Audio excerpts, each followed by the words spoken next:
У нешкайшej акції участвували коло 50 особі з Узвалалу, члени Здруženja sportskih ribárok Koljak, Dobrodzečного oňovasного društva, Sportskого društva Rusin, члени церковного odboru, školjare, nastavniki, javne komunalne podprijemstvo Ruskom, члени mesnog odboru Srpske napredne stranki, dajednih podprijemstvoh i čisleni pojedinci. Inicijator i organizator te akciji mesna zajednica Ruski Kerestur u sotrudnjistve s Caritasom. To dlješek, mi rahujeme, že to je jak vetrozaštitni pojas našeho valalu. To u stvari bi trebali biti pljuca našeho valalu, vem to ti pljuca ostali bez jednog kridla, bo dreva zrezani i veljeraz še tu i dreva i sadzeli, mladi sadnici še sadzeli, lem že še nje prijali. Teraz še bar znas davame, že še nam primu.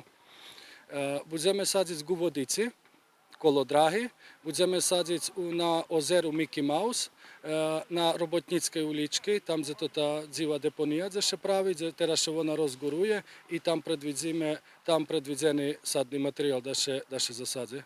I u centru, na vecej lokacijah u strojim centru Valala. U Ruskim Keresture už veľo raz boli akciji sadzenja drevkoh, ale nie s ciljem posadzic, ale treba i otrimovac, odnosno zaljivac. Preto teraz poradzene, že o tim starost budze vodzic Valalske dobrodzečne ohnjohasne društvo. Tak od askeljo roki može očekovat, že okoljisko budze krašće, a i kvalitet života u tim Valalje budze veľo ljepši.